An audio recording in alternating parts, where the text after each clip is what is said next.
घरमा राखेको मह कहिलेकाहीँ क्रिस्टलाइज भइदिन्छ। विशेष गरी प्रोसेस नगरेको मह चाहिँ क्रिस्टलाइज हुन्छ। यो सामान्य प्रक्रिया हो।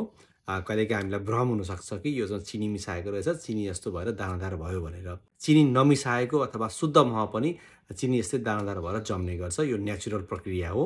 तोरी, सनफ्लावर जस्ता बोटहरूबाट मौरोले कलेक्सन गरेको महमा चाहिँ बढी मात्रामा ग्लुकोज हुने गर्छ र क्रिस्टलाइज हुने सम्भावना बढी हुन्छ। अनि अलिकति चिसो तापक्रम भयो भने पनि मह चाहिँ क्रिस्टलाइज हुने गर्छ।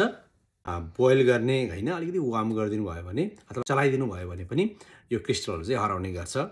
हुन त हाम्रो देशमा धेरै ठाउँमा महमा चाहिँ मिसावट गरेको केसहरू पाइन्छ।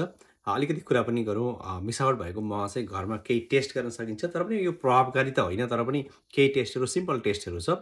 एउटा एकदमै राम्रो टेस्ट चाहिँ के हो भने 1 चम्चा महलाई पानीमा हाल्ने र पानीमा हाल्दाखेरि स्वाट्ट मह नघुलिकन तल बेसमा गएर बस्यो भने चाहिँ त्यो शुद्ध मह हो। र केही घुलिएको देखियो सिसाको ग्लासमा हाल्दाखेरि अनि अलिकति चाख्दाखेरि चाहिँ गुलियोपना पायो भने चाहिँ त्यसमा चिनी मिसाएको हुनसक्छ, एउटा शङ्का गर्न सकिन्छ। अर्को चाहिँ हातको औँलाको बिचमा हामीले यसरी दल्यौँ भने पनि हामीले फिल गर्न सक्छौँ शुद्ध मह चाहिँ अलिकति थिक बस्छ। यो मिसावट भएको चाहिँ हातको बिचमा राख्दाखेरि चाहिँ अलिकति यो स्प्रेड हुने गर्छ। यो पनि एउटा एक्सपिरियन्स मान्छेहरूले पत्ता लगाउन सकिन्छ। स्टिल यो पनि रिलायबल त छैन, तर पनि एउटा क्विक टेस्ट गर्ने एउटा घरेलु तरिका हो।